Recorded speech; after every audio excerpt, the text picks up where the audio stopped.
पल पल को संभालिए, पल पल बीता जाए और पल की पल में क्या खबर, पल में क्या हो जाए।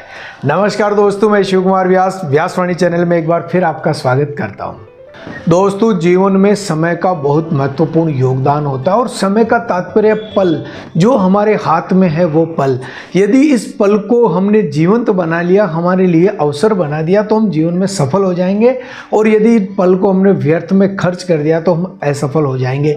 जीवन में यदि आगे बढ़ना है तो इस पल जो आप ये वीडियो देख रहे हैं, ये भी बहुत महत्वपूर्ण पल है।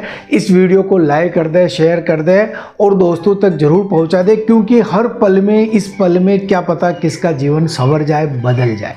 दोस्तों, कहा जाता है कि ईश्वर प्रत्येक मनुष्य के खाते में रात के ठीक 12 बजे 86,400 राशि ट्रांसफ़र कर देता है।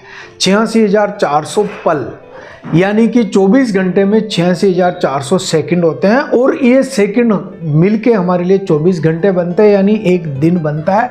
और प्रतिदिन दिन बनकर हमारा जीवन बनता है। इसलिए दोस्तों, जो 86,400 सेकंड है, जो पल हमें दिए हैं, ईश्वर ने सौगात दी है, इनका भरपूर आनंद उठा ले, इन पलों को अवसर के रूप में बदल लें। दोस्तों, जो पल हमारे हाथ में है, हमारे पास हैं, उनका यदि हमने सदुपयोग कर लिया तो जीवन में आगे बढ़ने से कोई नहीं रोक सकता। दोस्तों, पल और समय को साकार करने के लिए एक बहुत ही सुंदर कहानी मुझे याद है। कहा जाता था कि गंगा के किनारे जो पत्थर पड़े हैं उनमें कोई पारस पत्थर, एक व्यक्ति को ये बात पता थी, तो वो प्रतिदिन गंगा के किनारे जाता और गंगा के किनारे पड़े हुए पत्थर को उठाता, देखता कि ये पारस नहीं है, उसको नदी में फेंक देता। दूसरा पत्थर उठाता, देखता ये पारस नहीं, उसको नदी में फेंक देता। तीसरा पत्थर उठाता, देखता ये पारस नहीं, नदी में फेंक देता। इस प्रकार वो निरंतर प्रयास करता था। रोज जाता नदी के किनारे और पत्थर को उठा के देखता और नदी में फेंक देता। तो ये उसकी आदत पड़ गई। हर पल उसने इसी आशा में गुजारे कि पत्थर उठाया, देखा ये पारस नहीं, नदी में फेंक दिया। एक दिन सही में क्या हो गया, पारस पत्थर उसके हाथ लग गया और जैसे उसने पारस पत्थर को देखा, ये पारस है, लेकिन उसकी जो आदत बन चुकी थी, आदत ये बन गई थी कि पत्थर देखा और नदी में फेंक दिया और पारस पत्थर भी उसके हाथ में आया और आदतन उसने वो पत्थर नदी में फेंक दिया।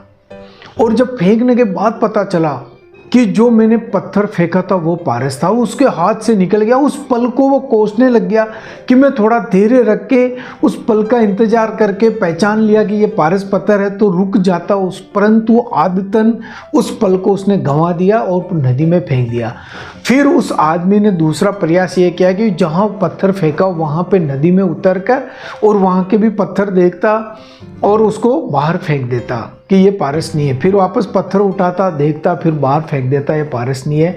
वापस पत्थर उठाता और बाहर फेंक देता।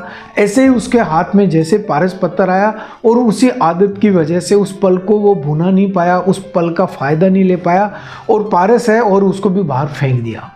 अब जब वो वापस किनारे पे आया, तट पे तो बहुत सारे पत्थर पड़े थे, उसमें वो पारस पत्थर कहीं छुप गया।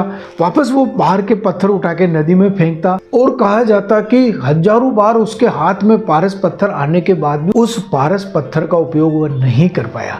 दोस्तों, हमारे साथ जिंदगी में भी यही होता है। जो पल हमारे पास है, हम अच्छे पल के इंतजार में, जो पल वर्तमान में है उनको हम खो देते हैं, उनको व्यर्थ जाने देते हैं। लेकिन पल पल से ही हमारा समय बनता है। जैसे बूंद बूंद से घड़ा भरता है, वैसे एक एक पल को यदि हम सहेजते हैं, उस पल का आनंद लेते हैं, तो वह पल हमारे लिए एक जीवन में चमत्कारिक पल होता है। वहां से हमारे जीवन के नए रास्ते खुल जाते हैं। इसलिए जो पल हमें मिले हैं, इन पल को पूर्ण आनंद के साथ जिएं, अपने व्यक्तित्व का विकास करें, जीवन में कुछ अच्छा सोचें और जो हाथ में आए हुए पल है उसके अवसर को भुनाने का प्रयास करें। व्यक्तित्व विकास और निर्माण के लिए देखते रहें व्यासवाणी। बहुत बहुत धन्यवाद।